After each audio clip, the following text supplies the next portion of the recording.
Hello, everybody. Welcome to another episode here at the Kickpod podcast, the podcast dojo for inspirational martial arts talk.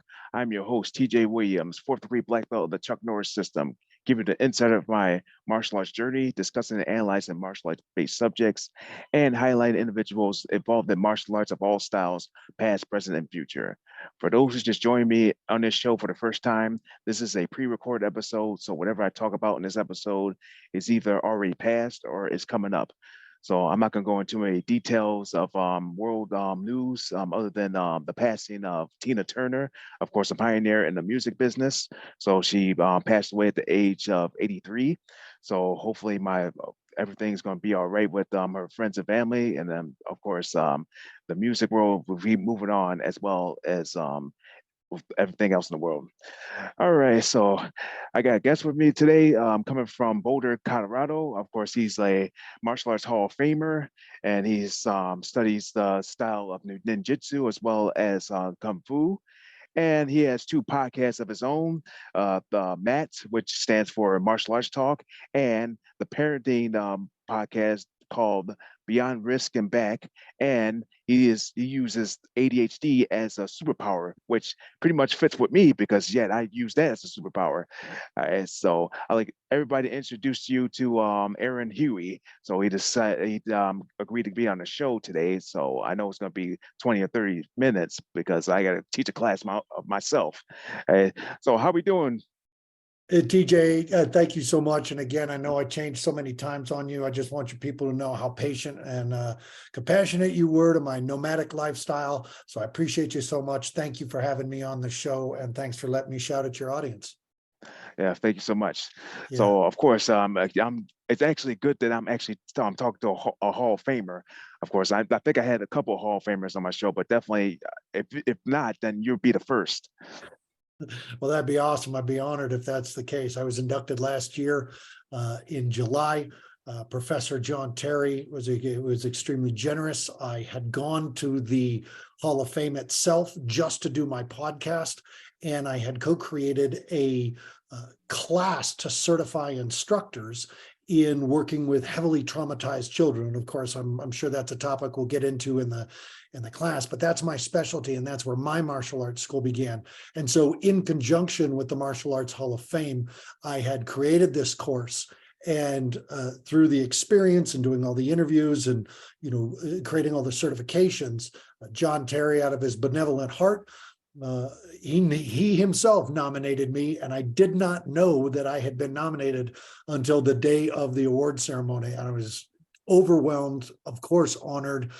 And I really wish it was because of my kicks and punches. I really do, because man, there's some badasses there. But alas, my kicks and punches at 53 years old are slowing down just a little bit. Very impressed by the skill and the prowess of those martial artists there. But I'm just honored to be counted among them for my work in the martial arts all these years. So it was awesome. This year, a very good friend of mine, Jeff Hamilton, is being inducted. And then also a grandmaster who's on my international martial arts team, Grandmaster Michael Liu. Much honor and respect to him, Taekwondo. He's being inducted as well into the United States Martial Arts Hall of Fame. So big fan of John Terry's, and I'm just really honored to be counted among them. Yeah, that's amazing. No, speaking of being inducted in some or being nominated, but of course, I'm not being inducted or nominated for anything. But other than for my convention that is coming up in a month, we have normally these three awards that are given out. There's Instructor of the Year, School of the Year, and Most Inspirational. So for me, this has been my third time in a row that I was nominated for Most Inspirational.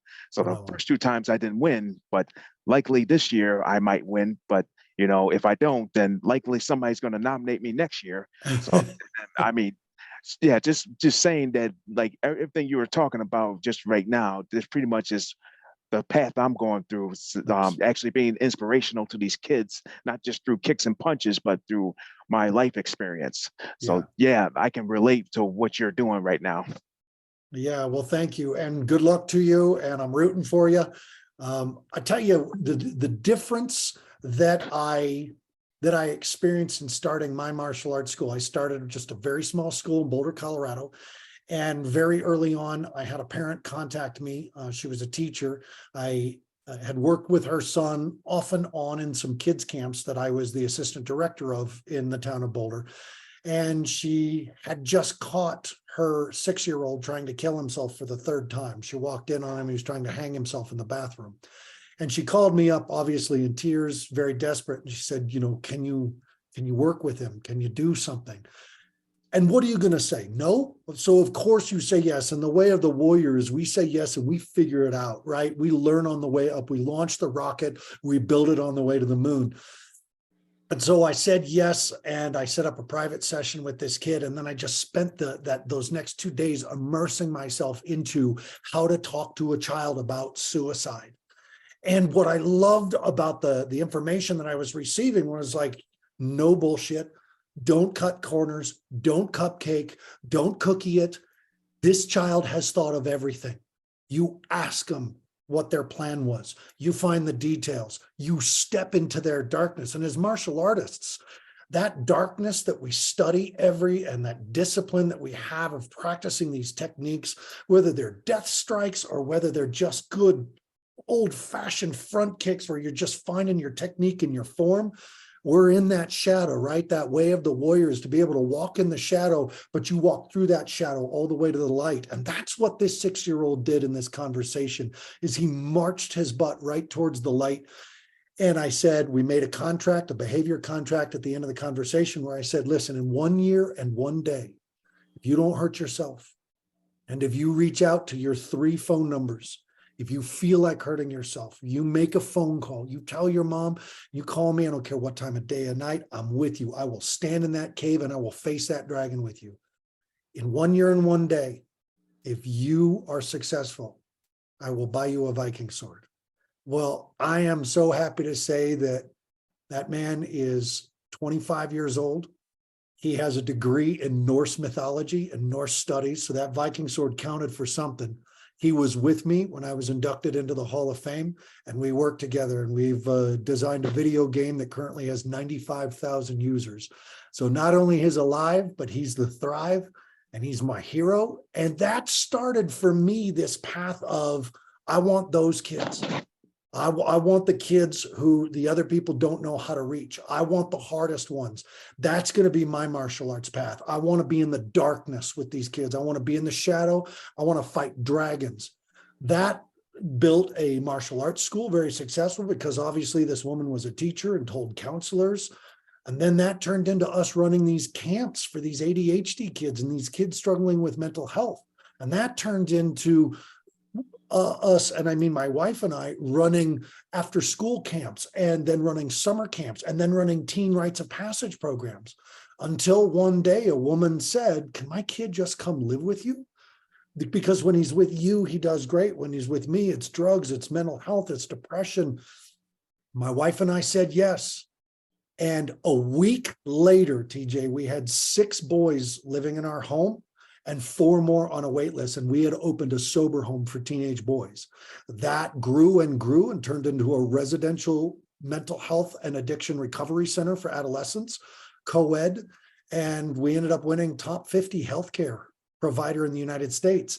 And I want people listening to TJ's show, I want you to understand this is through martial arts. The foundation, the cornerstone of this work, working with girls who've been trafficked, working with boys who have ADHD and are out of control with drugs. That martial arts, that thing that saved my life, saved their life. Then when I sat down with Professor John Terry, I said, look, as martial arts instructors, what we got to stop doing is helping these kids accidentally. What we got to stop doing is dealing with trauma accidentally, because if we deal with it wrong, we'll make it worse. So that's why I created the Safe Dojo Project, where it's just an accreditation course for martial arts instructors to work with very traumatized children, to work with kids who are struggling with addiction, abandonment, abuse, being heavily assaulted, and to become a resource in the community beyond what we already experience, but to work with the therapists and the counselors in their community to be that hero, that mentor, to teach these children who are lost in the darkness how to find their light. Oh, most definitely. Man, you said a mouthful. I mean, really, I was just picking up everything that you were saying there.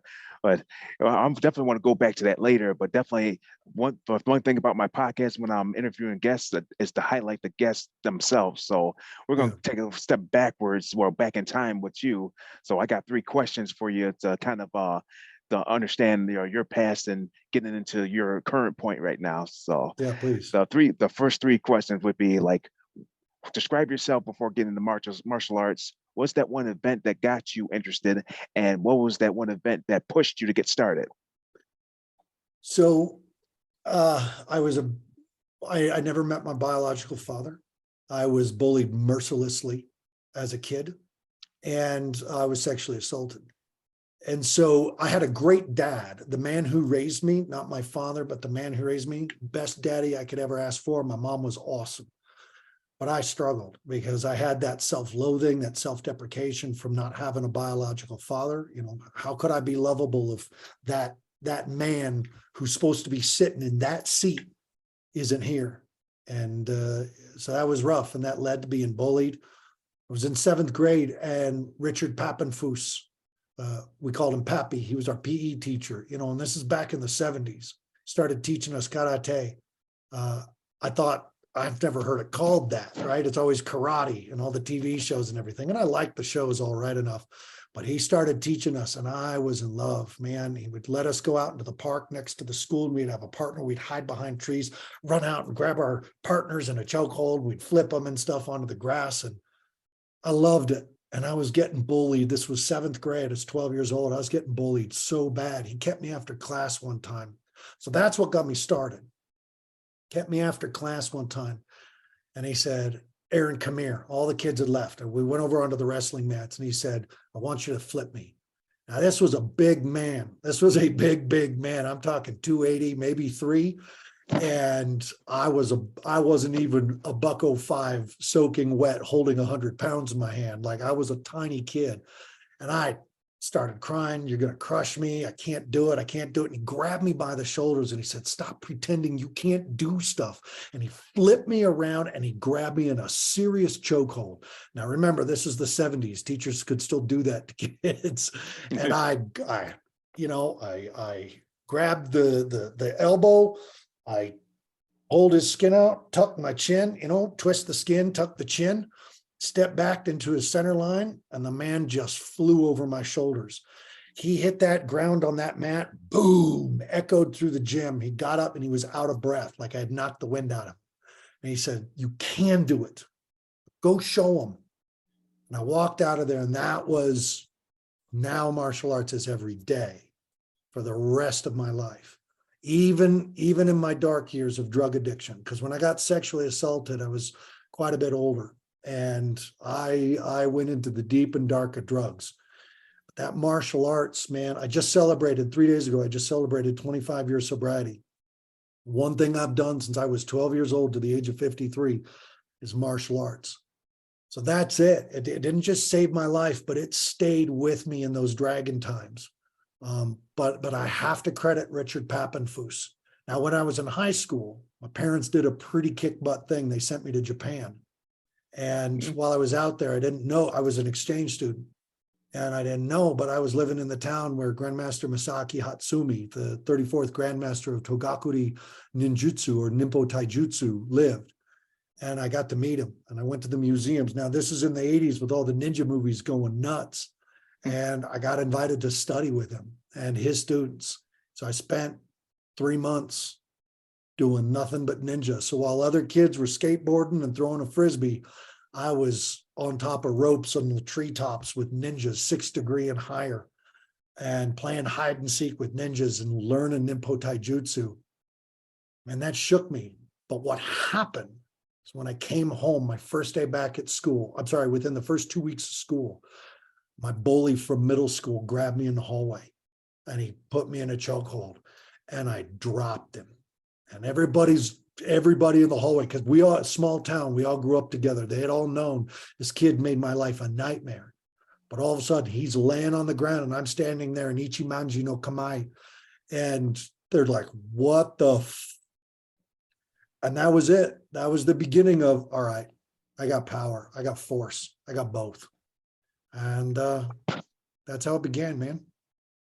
Oh man, just thinking of one thing, you went to Japan to learn ninjutsu, but Yeah. I have one question toward that. What's the myth people say about new ninjutsu? Like we well in their interpretation, you know, about people say like ninjas are like invisible or Yeah. everything, but what's your interpretation of what ninjutsu is?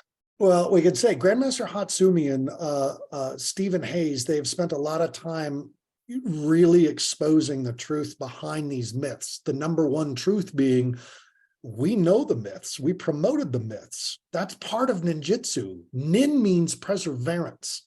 Like this is not, you know, people would say it's the art of assassination. No, it's the art of preservation. Like nin means to persevere. Before you were ever trained in these killing arts and these dim mock points and these fighting styles that was very unique and utilized any weapon, anything as a weapon. You know, and it doesn't matter whether it's a napkin dispenser or a gun. And in fact, Grandmaster Hatsumi was in Ohio, and he was asked, you know, what is the number one defense against a pit bull? And Grandmaster sat back and made the hand gesture for cocking a shotgun, you know, and it's like the ninja use all weapons, but before you ever put a weapon in your hand, you had to understand the Toshindo, the mind, the power of the mind. The ninja were trained to hold the outcome in their mind. You know, they were the first practitioners of the secret of manifesting the outcome. It didn't matter whether you died. All that mattered is that you held the end in mind, and the end will justify the means. You know, were they better fighters than the samurai? I don't think so. But the samurai had these codes, you know, the hagakuri, they had this honor, whereas the ninja said, I'm gonna survive, I'm gonna persevere. And that was the magic that they possessed. When you read in their manuals and you get to see the modern renditions of the ancient ninjutsu or Nimpo Taijutsu scrolls, you can see it. People's like, they can run on water. Man, they had a flotation device. They knew what would float it. They sat on it. They had sandals that when they pumped their feet up and down, it propelled them across the water. But people hadn't seen this stuff.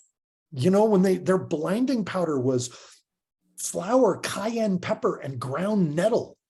And so it scratched the cornea. So when it came out of the shirt or the egg, a hollowed out egg with tape over it, hit you and exploded in your face, and your eyes were open, you were blind temporarily. And then when they would escape, you know, they leave a monkey behind that's dressed like them. And people started chasing the monkey because the ninja knew how powerful the power of superstition and rumor and perpetuating the lie. But what you didn't know is that they were your next door neighbor. It's fascinating science, but first it was the art of the mind, and it was the art of healing, and it was the medicine arts and the arts of balance, and the shurikenjutsu of throwing, and the art of, and then they got into the dimmak. Then we understood when you throw a punch and we do our circular block from Ichimanji no Kamae, and your arm falls dead at your side for 15 minutes. It's because we know the strike points. That's what made people go, it's magic. Yeah, it is, as long as you believe it. I love that. Yeah. All right. So I got two more questions for you before we kind of get to our hidden dojo segment. Okay, Sure. so who do you look up to in this journey, and what inspirational quote best describes your journey? Who do I look up to?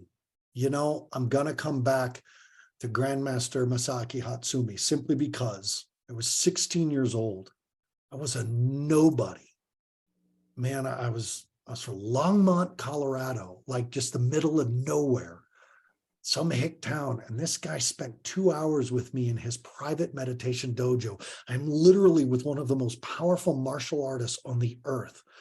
And he took his time with me. He talked to me. He was present with me. He didn't flip off an autograph with his hand. 2 hours I had with one of the greatest practitioners of martial arts in the world. And to this day, at 53 years old, I have no idea why. But that was the medicine not just the healing of the bullying and everything, and coming back and dropping my bully, Tim Haney, into the dirt, and everybody going, ooh, man, he gave me his time, not just knowledge. He gave me his energy, not just his skill. That showed me how to be a mentor. That showed me how to be a man. That's still to this day. I don't know why, but I'm going to give to others what he gave to me. The life that I've been living, traveling all over the world, lecturing on martial arts. I just got back from Spain, teaching 180 students, just this inner game, the mindset of the warrior, the philosophy of the warrior, and how to fight. And, heavy metal music, and they're hitting things and they're ready to die. They're ready to drop. It's like, what do you love so much that you would die for it? Who do you love so much you would die and kill? That's the way of the warrior. That this is the path of love, not the path of violence, not the path of darkness. It's through the darkness and through the violence to the heart. No warrior thinks they're the bad guy. Every warrior is doing what they do because they love something so much they would kill, live, and die for it. And if you would kill for it, if you would die for it, can you live for it? Can you press your body 20% farther than you are? Like, that's what the Navy SEALs have figured out. How to improve human performance by 20%. So what can you do in the gym? Can you do 20% more? Forget it. Do 1%. Do 1% more every day. And guess what? In a year, you've done 365% of a change. The way of the warrior is very simply, you will not know how far you can go until you go too far. Till you find that edge of fatigue and take one more step, until you've been beaten down and they're coming with that final blow or that final swing of the club and your hand goes up. You're dead. Your hand goes up anyway. Where you love something so much, it's not about living and dying anymore. It's about, man, can you get your finances in order? Because these finances, they're not for you, they're for them. You're a servant. As a warrior, we are a servant to something we love so much. So get your shit together and do it for them. Don't do it for you. Do it for them. Do it for your children, your daughter, your son, your mother, your father. And man, if you find yourself in that space where you got no father and you don't know what it's like to receive a father's love, no more excuses. Learn how to give what you never received. Well, I don't know how to cry. I was never taught I could cry. No more excuses. The warrior doesn't make excuses. We make progress. We create evolution. We step out onto the precipice and we go, I don't know, but I'm going to learn. That's the way of the warrior. So that's what I love. We go too far. We go one step farther and we change human achievement. Yeah, amazing. Everything you just said just describes what I'm doing right now. I've been to war with black belt tests like 4 times.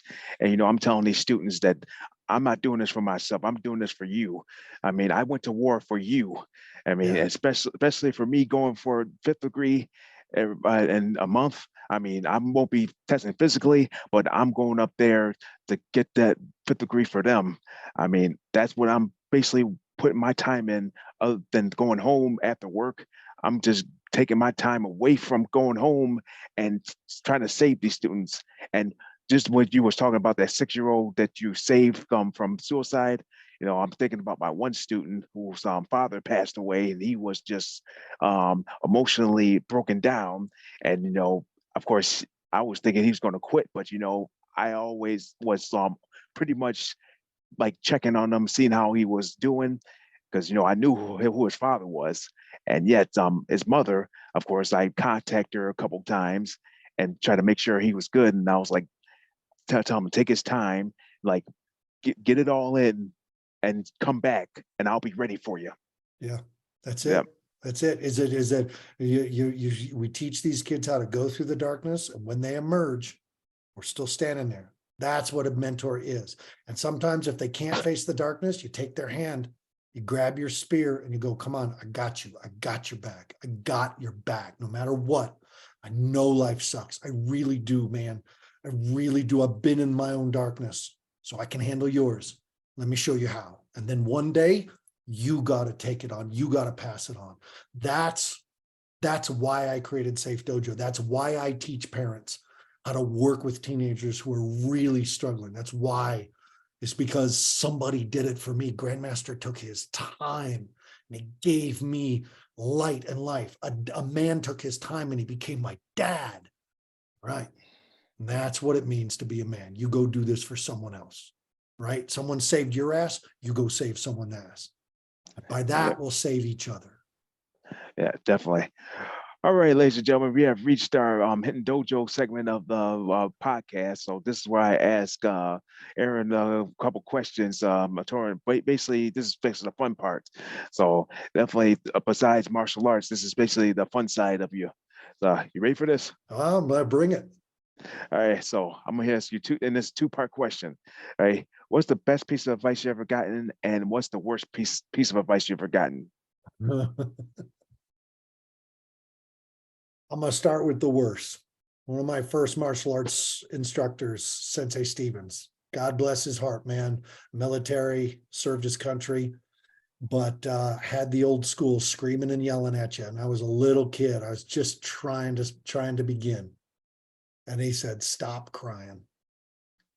That's what he said. That was the worst advice I ever got. Stop crying. Because, man, I'm a crybaby. And that is the best thing that I have for my own soul, is to be able to sit down and just let it go, because it's trying to come out. So that's the worst advice I ever got. Like, I went back to his class. I kept going, but that was the worst advice I ever got. You know, the best advice I ever got is from my dad. He said, "Be the dumbest person in the room.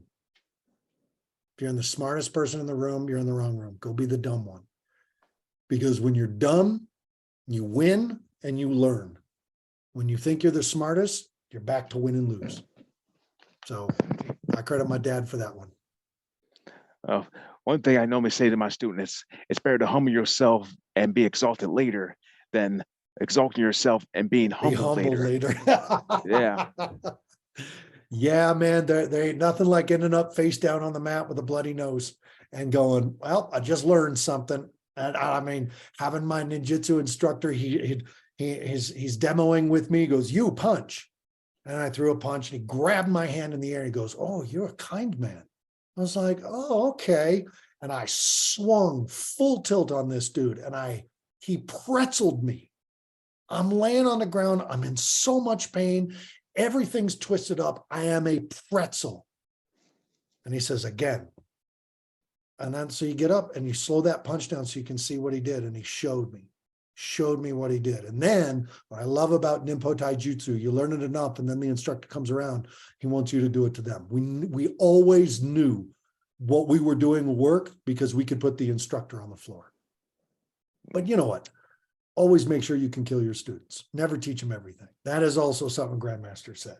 Always be able to kill your students. Hey, how do you reward yourself? I call this the guilty pleasure. I go outside and I throw axes. No, you know what? I do. I'm a huge into axe throwing. I do that with all my clients. It's a big part of my martial arts school. So when I take a quick break, I throw axes. But my guilty pleasure is I'm a digital nomad. My wife and I have put ourselves in a position that all the work, all the success I have with real estate, largely due to her brilliance, but the business, the company I am a partner in and work for, how I make my money, I can do it anywhere. So I go everywhere. I want to see this whole world, man. You guys, this whole world, I've taught all over the place: India, Malaysia, Spain, all over, Brazil, all over the United States. I've been able to be a martial arts instructor the world over. Here's what I know. Everybody's just trying to pay their rent, love their kids, or fall in love. Man, just chill out. Everybody just chill out. Stop. Just stop. This world is filled with people who just want to love and hug and get to know you. Go get to know them. Man, as a Viking, you travel, and there is no wiser person than the traveled man. They deserve the seat closest to the fire and the biggest cup of mead.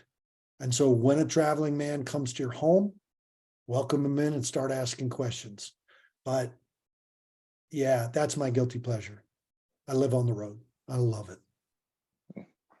Hey, oh, here's a two-part question. What famous movie would you want to be in, and dream celebrity encounter? Dream celebrity encounter, Will Smith. That's the easy one, man. I dig him. I dig his story. I dig his style. Didn't dig the slap. Yeah, but you know, he humbled, and we all mess up. We all screw up. And I hope he does right by everybody. But I've been a long time, ever since I was a kid, ever since the Fresh, DJ Jazzy Jeff and the Fresh Prince, man, that all came out in high school for me. Been a long time fan of Will Smith. So I'd love to just sit with that guy for 2 hours and bogart his time.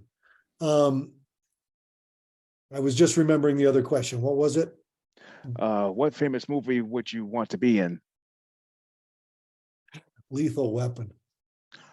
Man, I love that Which? first Lethal Weapon. Oh, Yeah. yeah. Well, I say I like to be in like Lethal Weapon 4, because that was like one of my favorite ones. Yeah. Yeah, Lethal Weapon 1 still had heart, man. He was still all about his wife and had a real craziness to him.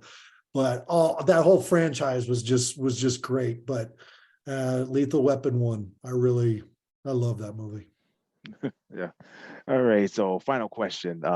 Where do you see yourself 10 years from now? Holding my grandkids. Just being an elder, man. I'm about to get my first grandkid. My son lives in Mexico, and I'm gonna go meet my grandbaby in November. After he gets married, my daughters also so both my kids, my daughter and my son, are both getting married this year. But 10 years, I'm gonna be in a camper, or in a castle ruin, or on an Aztec pyramid with my grandkids, teaching them about history, the real history, all of our history, the history of the world, the whole world, the truth, the whole truth, and nothing but the truth, with my grandkids. That's my goal, is that I show my grandkids the world. Was definitely. All right. So, Aaron, so before we kind of cut out, is there any last minute words you'd like to say to the listeners out there? No, yes, I always say no, and then I talk. So yes, man, we're martial artists. This is we have gladiators within us, we have traditionalists, we have purists, and we have just casual practitioners, but all of us, every single one of us, warriors. That warrior archetype in you, that warrior heart that lives within every single person, if you want to wake it up, sit with yourself and ask yourself, who do you love so much you die for him? That's how the warrior heart awakens. And then you get to follow up all those questions with, all right, will you go to the gym for that person? Will you eat healthy food for that person? Will you get financially free for that person? Because if you're willing to kill for them, if you're willing to die for them, man, go live for them. That's the warrior way. That's the warrior's heart. And all martial arts stem from that place, the heart of the warrior. Yeah. Yeah. Thank you very much for joining us, Aaron. I know your schedule is going crazy, but this is definitely a good opportunity to actually get to speak with you and actually have you on my show. So thank you very much for that. It's my pleasure, TJ. Thank you very much. I look forward to speaking with you again, and I know we will soon. All right, so I'm gonna do my little closing for the podcast. So of course we'll talk after I got cut out. So here we go, ladies and gentlemen. For those who just joined me, tune into my previous episodes on the BICBPRadio.com, Apple Podcasts, and the Spotify. And I'll see you next time for another episode here at the Kickpod Podcast. This is your host, TJ Williams, bowing you out.